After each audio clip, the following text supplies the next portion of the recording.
Usually I open with a little statement. Now I'm just going to quote two of my fellow champions. Taylor, I would absolutely love for him to show up. I would jump out of my seat and cheer while I was watching, but I don't think it's going to happen. Lord Deathman, I would love for that to happen. He was fantastic as that character, but I find it hard to see him fitting into the show.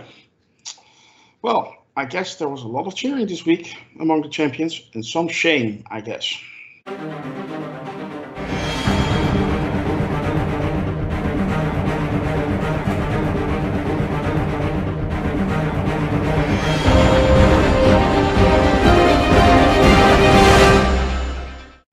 Hello and welcome to the Review of Champions. It's time to talk about Hawkeye Episode 5, Ronin. With me are Mr. Lord Deathman. Hey everybody, happy holidays. And I mentioned him before, Mr. Taylorfirst. Merry Christmas. And last but certainly not least, my good friend Shadowbiz. Hi guys, Merry Christmas. Yeah, and a Merry Christmas from your Grandmaster as well.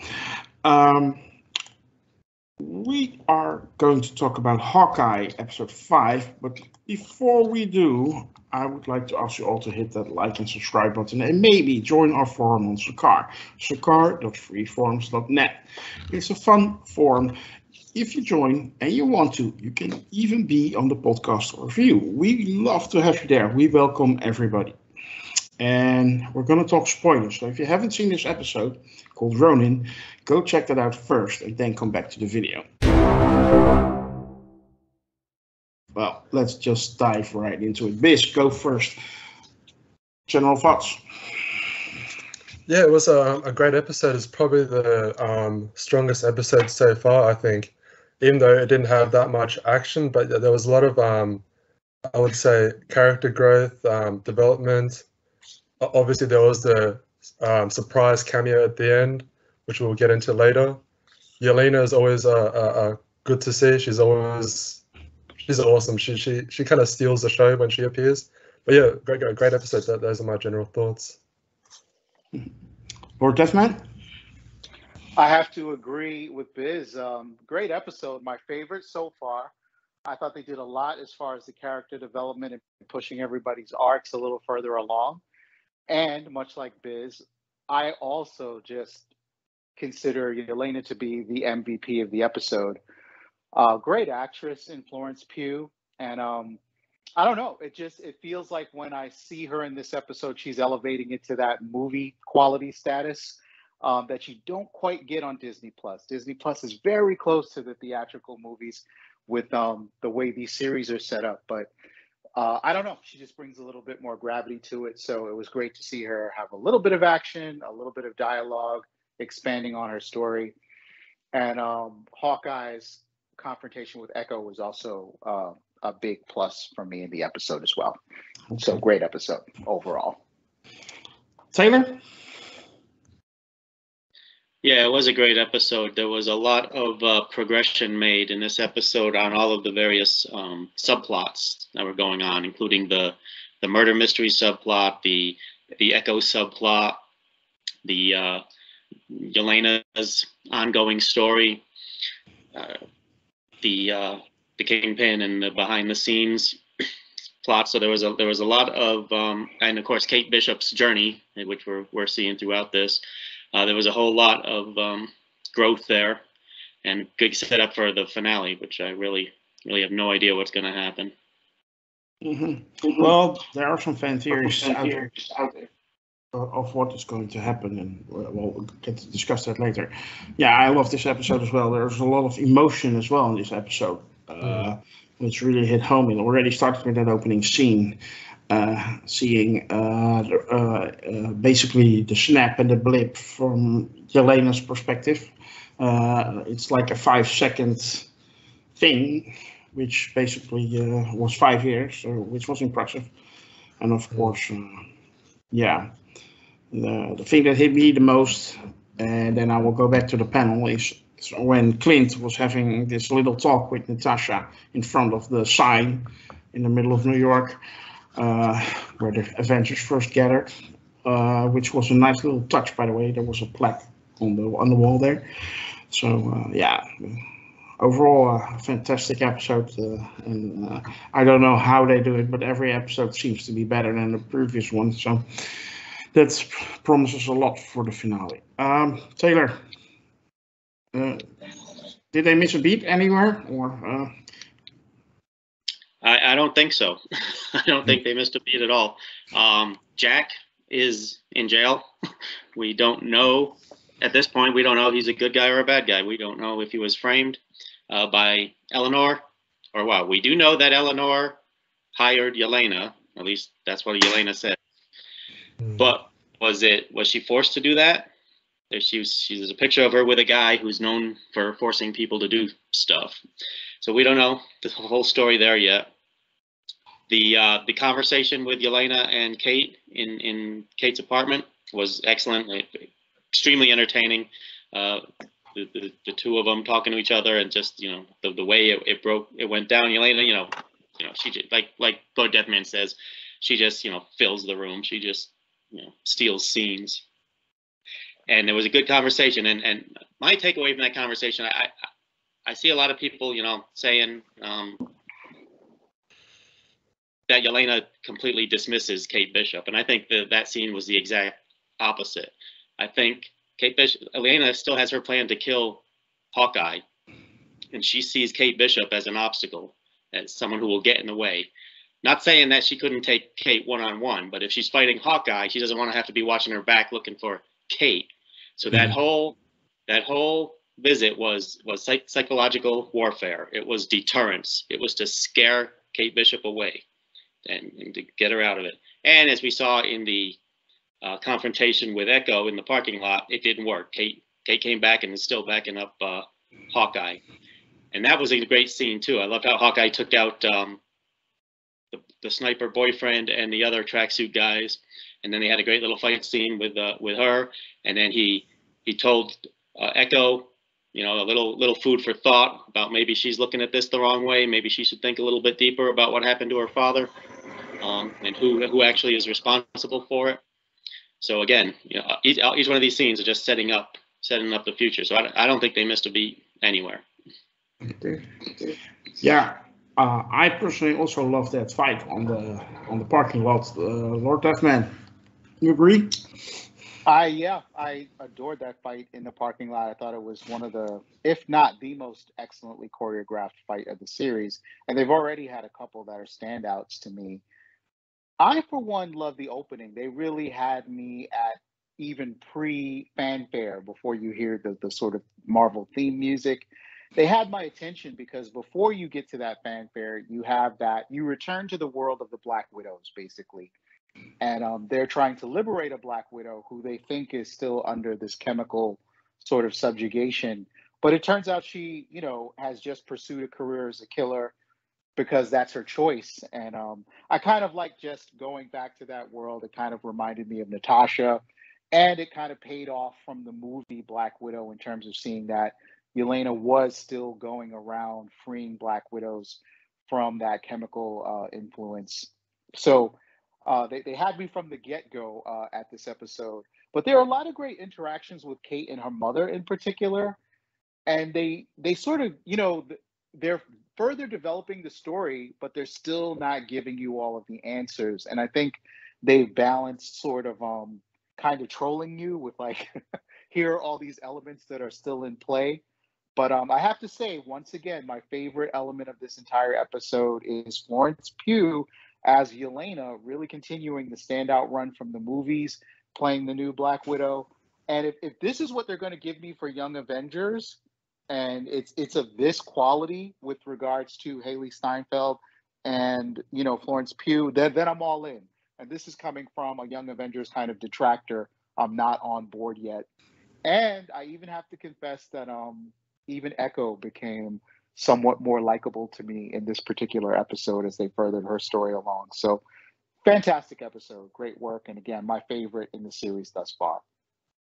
Yeah, actually, Maya Lopez, it's the first episode where I warmed up to her as well. She also had a little bit of humor in her sign language. And which she pulled off very well. Yeah, actually. Yeah. yeah, she's you can see she's a great actress in her way. Yeah, I'm not so sure. I mean, I saw Val hiring Yelena in Black Widow, and now it's Kate's mom. Biz, what do you think about that? About Yelena, not really sure what to make of it. Well, like they are Black Widows. That's their job. They get hired to do assignments. I mean, whoever pays them, basically. So yeah, it's just what they do. But yeah, it's like Lord Deathman said. It's a good continuation from the overall MCU universe, where where it continues from the Black Widow movie. But I would like to mention though, two things that I noticed where like it was kind of like foreshadowing, like you knew it was going to happen anyway.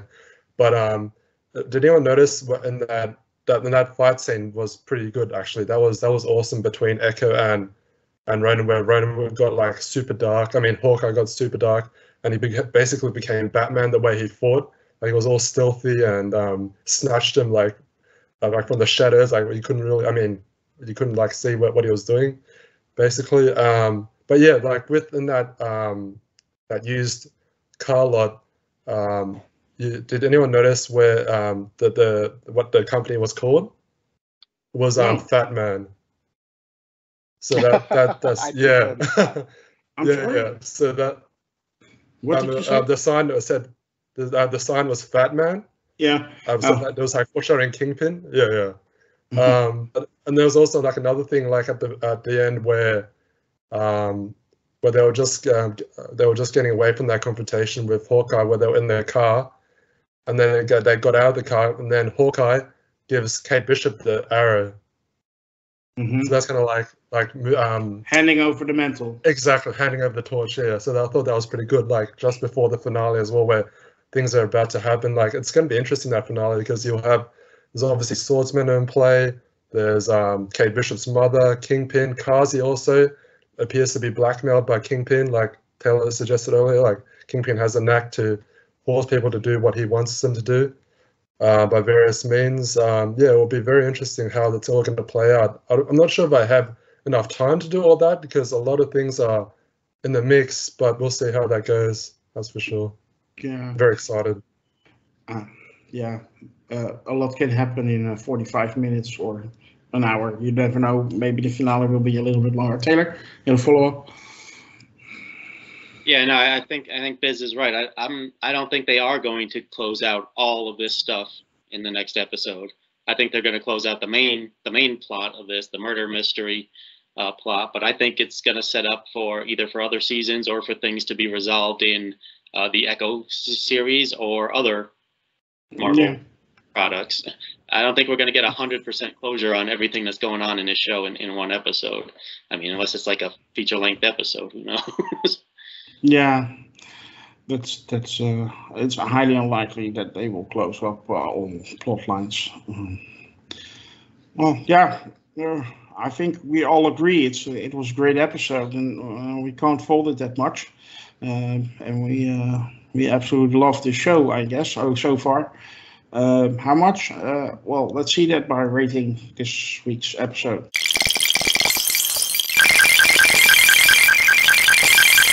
Liz, you go first. Rating for Hawkeye episode 5, Ronin. 9.99 out of 10. Can't be perfect. Okay. Very close. Taylor? Well, there was a Tracksuit Mafia, and they had a conversation about music again while they were in the car. So that puts it over the top to 10 out of 10. Yeah, they were pretty smart also because they knew they were not Maya. So that was great. Lord Deathman? I am going to give this episode what I think is my highest rating thus far, which is going to be a perfect 10. There wasn't really anything that I didn't like about this episode. And again, I thought the conversation between Kate and Yelena was excellent in Kate's apartment. And I also love the fight between Echo and Hawkeye. I love the way Hawkeye has a different style of fighting when it comes to swordplay. and when he's in the Ronin persona, he's able to change up his style. Yeah, ninja style. Mm. I'm also going to rate this a 10 out of 10. I think it was an excellent episode, and I can't fault it. And I mean, I got a lot what I like. I mean, I get the scene with Yelena at the beginning with the blip and the emotion, and I get an awesome fight scene, and then I get a great crazy reveal at the end. Yeah, I can't do anything else but give it a 10 out of 10. Taylor. Yeah, I just want to follow up on Clint going into Ronin mode, which he did, but it wasn't full Ronin mode. He could have killed Maya, and he didn't. He got her into a position where she was helpless, and then he talked to her to try to explain to her, to get her to change her mind in some way, shape, or form. So he is not, fully back into his blip Ronin murder board mode. Which builds, of course, on the previous episode where he said he don't want anybody to get killed anymore when he was talking to Cassie in the car. So yeah. Well, I guess that brings us to our favorite section, a section called Cannon Fodder. Cannon Fodder. And in Cannon Fodder, we discuss those crazy fan theories. And we either buy, sell, or hold on them. Well, it was hard. It's getting harder and harder to find fan theories because there's only one episode left, and a lot of them were already shown actually in the show. So I think it's going to be carnage when we round it up next week. But well, I found a three more, and then well, let's discuss them. And we will start with one. We get another character coming into this show. After the Kingpin, when there's a Kingpin, there's a Daredevil. And Matt Murdock is going to show up next week in the season finale of Hawkeye. This, buy, sell, or hold? I'm going to hold on this. It would be awesome to see Matt Murdock in this show. But they've already shown Kingpin, but I think they'll save him. So I could go either way. So I'm gonna hold. Okay, Lord Deathman, are we gonna see Matt Murdock, aka Daredevil, next week? I'm buying it. I think we're going to get a glimpse, maybe a tease of Daredevil next episode to help us set up Echo, for whom I definitely believe Daredevil is going to make a cameo in the Echo show. Taylor, buy, sell, or hold? Matt Murdock is going to show up. Daredevil.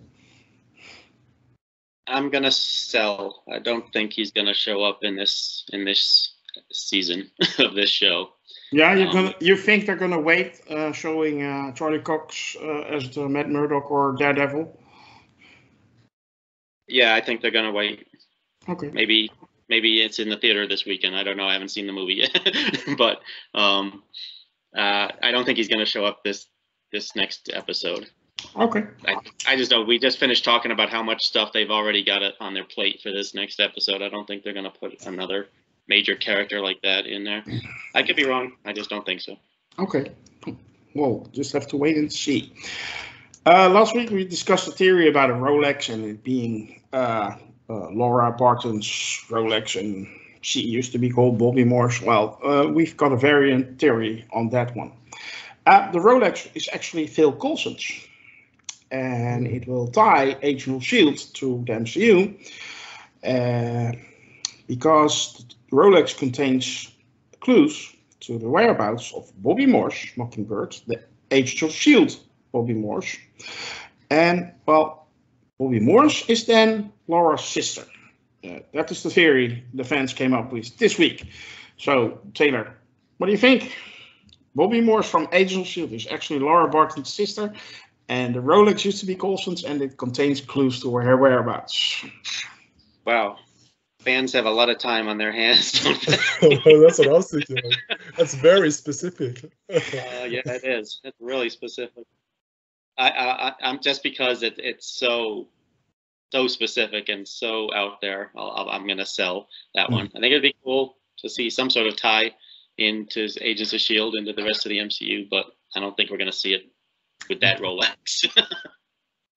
Lord Deathman, buy, sell, or hold? This connection between a Rolex, Phil Coulson, Bobby Morse, and Laura Barton. Yeah, that does sound like some pretty elaborate fan fiction. I am going to leave that in the world of the fans with a hard sell. Push that away. I do not think any of that is a possibility, let alone going to happen in this next episode. That's true, but would you love it if it was going to happen? No, I would partially. If there was some connection. I mean, it would be great to have Coulson back around and Bobby Morse back around. But I could take it or leave it, honestly, the way the fans have set it up. And I think I'm going to leave it in this case. Yeah, Bobby Morse coming back. I would love that because then Hunter is not far behind, and he's my favorite Agents of S.H.I.E.L.D. character. Biz, do you have any love for this theory of Bobby Morse being Laura's sister and the Rolex being Phil Coulson's and showing her whereabouts? I mean, it'd be awesome to see, but it'd be a bit too rushed in a way to have it like in the next episode just like that. As for credibility, yeah, I don't believe it at all. I could believe that the Rolex belongs to Coulson. I'll believe that much, but as for the rest, no. So I'm gonna sell. Yeah. Okay. We're gonna see. The last theory we're gonna discuss, the last theory for this Hawkeye series, is about Wilson Fisk, the Kingpin. And he is the one who is assembling the Thunderbolts. We have been seeing clues all around the Phase 4 so far with US agents and stuff like that going on. Yelena, whatever we have seen already. And Wilson Fisk is the man behind it all. Val is working for him. Kate's mom is working for him. So Wilson Fisk is assembling the Thunderbolts. Lord Desmond. Another tempting bit of fan fiction here. But I am going to have to sell on this. I do not think that the Kingpin is behind it all, especially not the Thunderbolt. Thunderbolts feels like that has to happen on a slightly higher level than Street Crime Boss. So, yeah, this is another hard sell for me. So you don't think Sharon Carter was talking to Wilson Fisk on the phone when she left the courthouse? I do not. I think that Sharon Carter was talking to her Skrull superiors in orbit. Okay. We're in a strange world where that actually makes sense. Please. Wilson Fisk is gathering the Thunderbolts. Buy, sell, or hold? Yeah, I'm gonna sell as well. There's like a small, very small possibility. Yeah, but I'll sell it. Yeah, there's no way. Yeah. Last but not least, the man who sold it all, so he must be rich.